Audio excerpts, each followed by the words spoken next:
শহীদ হাদি, আল্লাহর সকল সৃষ্টি নিশ্চয়ই তার কাছেই ফিরে যাবে। ইন্না লিল্লাহি ওয়া ইন্না ইলাইহি রাজিউন।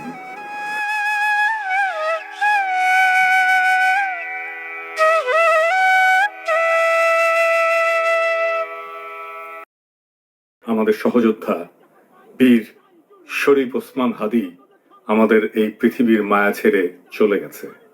সৃষ্টিকর্তা তার শহীদ মৃত্যু কবুল করে তাকে জান্নাতের উচ্চ মাকাম দান করুন। হাদির শহীদ হওয়ার খবরের পরে সারা বাংলাদেশ শোকে বিহ্বল এবং ক্রোধে বিক্ষুব্ধ হয়ে উঠছে।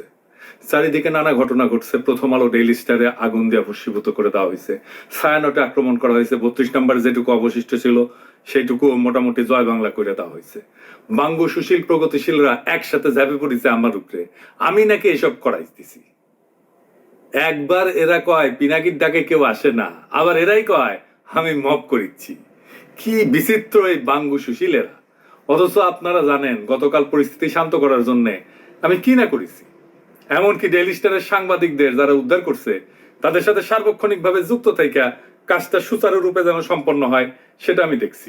প্রিয় দেশবাসী, ডেইলি স্টার অফিসে ভেতরে অনেক সাংবাদিক আটকা পড়েছে। আপনারা মেহেরবানি করে সেনাবাহিনীকে আটকে পড়া সাংবাদিকদেরকে উদ্ধার করতে দিন।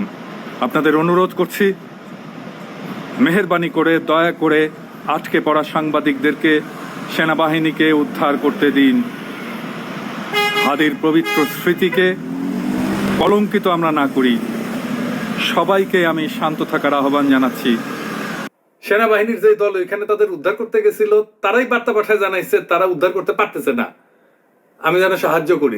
যাই হোক, তবে যদি কেউ বলে যে প্রথম আলো ডেইলি স্টারের আর ছায়ানটের বিরুদ্ধে অবিরাম ফাইট দিয়ে গেছি, আমি তাদের জয় বাংলা করার ইচ্ছা পোষণ করেছি, এটা সত্য। এর জন্য যদি আমরা দায় দিতে চায় দিতে পারে, ফেয়ার এনাফ, আমিও দায় নিতে রাজি আছি।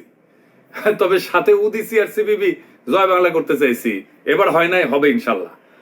আমি প্রত্যেকটা ইনস্টিটিউটকে অসংখ্যবার তারা কি কি আকাম করতেছে সেটা দেখাই দিছি। বলছি সংশোধিত হইতে হয় নাই। আমি প্রথম আলোর সামনে জিয়াফত করেছি, দাবি ছিল প্রথম আলোর ডেইলি স্টারের সম্পাদকীয় নীতি পরিবর্তন করতে হবে, করে নাই। তাদের শয়তানি চালায় গেছে। কয়েকদিন আগে ডিসেন্ট দেখাইলো কিভাবে জামাত, বিএনপি, হেফাজত আর আওয়ামী লীগের কর্মসূচিতে সহিংসতার ভাষা প্রথম আলোতে আলাদা আলাদা, পুরা ভাষা আলাদা। এক একটা সংগঠনের জন্য এক এক রকম ভাষা। আওয়ামী লীগের জন্য সবচেয়ে সফট, কোনো পরিবর্তন নাই। জিয়াফতে আমাদের পিটায় তাড়ানো হইলেও সে কি উল্লাস ডেইলি স্টার আর প্রথম আলো সাংবাদিকদের। তো এটা হলে মানুষদের মনে থাকে, মনে না থাকলেও আমরা মনে করাই দেব। এখন প্রশ্ন, ছায়ানটে কেন হামলা? ছায়ানট কি গান শিখায়? না, গান না। তারাই বলে মুক্তিযুদ্ধের চেতনা বিনির্মাণ ছায়ানটের লক্ষ্য। এটা তো আওয়ামী বয়ান তৈরি সফট পাওয়ার। এটা তো জনগণ চিনে। হাসিনা পলায় গেছে, এরা তো আগে সেই কাজ করে যাচ্ছে। 2024-এ 5ই আগস্টের পর ফ্যাসিবাদের বিরুদ্ধে কোনো কাজ করেছে এরা? করা লাগলো নি, করে নাই। 2025-এ পয়লা বৈশাখে তারা বলে বাঙালি জাগবেই, সবাই মিলে সুন্দর দিন কাটানোর সময় ফিরবেই, মানে এখন নাই, সার্থক হবেই মানুষ, দেশ, এই পৃথিবীকে ভালোবেসে চলবার মন্ত্র। মানে সময়টা চলে গেছে, আবার আপাচট করে ফিরে আসবে। এখন সবাই মিলে সুন্দর করে দিন কাটাইতেছি না, এই কান্নাকাটি ওদের থাকবে। এই গান তো করতে আসে নাই, রাজনীতি করতে আসছে। মাইক খাবে না? আমাদের হাদিও একটা কালচারাল ফ্রন্ট করেছিল, ইনকিলাব মঞ্চ, ওরা তো মাইরাই ফেললো আওয়ামী লীগের লোক। তার পাল্টা তো আপনাদেরটা ভাঙচুর হইতেই পারে, মাইনা নেন। মানে আওয়ামী লীগ তো এতদিন একটা ভাব নিছে কি, গিলে করা পাঞ্জাবি পরবে, একটা পাশে চটি ব্যাগ থাকবে, সিথি করে চুল আঁচড়াবে, হ্যাঁ, এরপরে একটু রবীন্দ্রনাথ করবে, শান্তিনিকেতনী ভাষায় বলবে, অশুদ্ধ অশ্লীল একদমই বলা যাবে না। এই করে করে করে করে আসাদুজ্জামান নূর শুধু গণহত্যাই করবে না, তার গাড়ি বহরে যারা হামলা করছে তাদেরকে গুম করছে, খুন করছে। এই যে ছায়ানটি, এই যে উদিচি, এই পুরো গ্রুপটা তাদের প্রোডাক্ট করা। এই যে হুমায়ুন আহমেদের সাহেবের যে নাটক করতো আমির খসরু, কি জানি খসরু, ভুলে গেছি, স্বাধীন খসরু। ভাবেন 54 বছর বয়স এই স্টুপিডটার। মানে আওয়ামী লীগ যে কত বড় স্টুপিড হইতে পারে, ওদের সব গেছে। মানে ওরা এই দুনিয়ার সমস্ত নারী অধিকারের তো টেন্ডার নিয়ে আসছে, নারী অধিকার নিয়ে কথা বলবে, ওরা সংস্কৃতি কর্মী।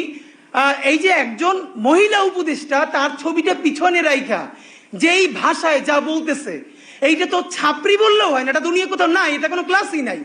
মূলত আওয়ামী লীগ এই ক্লাসেই বিলং করে। তো আওয়ামী লীগ যে এই ক্লাসে বিলং করে এইটা যাতে ধরা না পড়ে, এই জন্য তারা এইরকম গিলে করা পাঞ্জাবি, অনেক বুদ্ধিজীবী তাত্ত্বিক, এই যে তাদেরকে দিয়ে দিয়ে দিয়ে দিয়ে প্রচুর ভেগ কথাবার্তা বলাইতো। আপনি অর্ধেক বুঝবেন অর্ধেক বুঝবেন না, আলো আধারি ভাষা, চর্যাপদের মতো, মানে বিরাট একটা তাত্ত্বিক ব্যাপার। এই বলে বলে তারা বাঙালি জাতীয়তাবাদের নামে বাংলাদেশকে টুঙ্গিপাড়ার কলোনি বানাইছিল। আমাদেরকে এখন যেটা করতে হবে, সেই কলকাতা এবং টুঙ্গিপাড়ার কলোনিয়ালিজম ভেঙে ঢাকার বাংলাদেশ গড়ে তুলতে হবে। আর বাংলা মানে আর এখন আর কলকাতা না, বাংলা মানেই বাংলাদেশ। এই স্বাধীন পরিচয়ের জন্য আমাদের দীর্ঘ প্রস্তুতি নিতে হবে, মনস্তাত্ত্বিক লড়াই, সাংস্কৃতিক লড়াইয়ের জন্য। আমি আশা করছি যে আপনারা সবাই যে যার পরিসরে জুলাই শুধু বাঁচিয়ে রাখলে হবে না, জুলাইকে মাথা উঁচু করে বাঁচিয়ে রাখতে হবে। তাহলেই বাংলাদেশের স্বাধীনতা, সার্বভৌমত্ব বাঁচবে, বাংলাদেশ বাঁচবে। তাহাদিরা আসলে মারছে কে?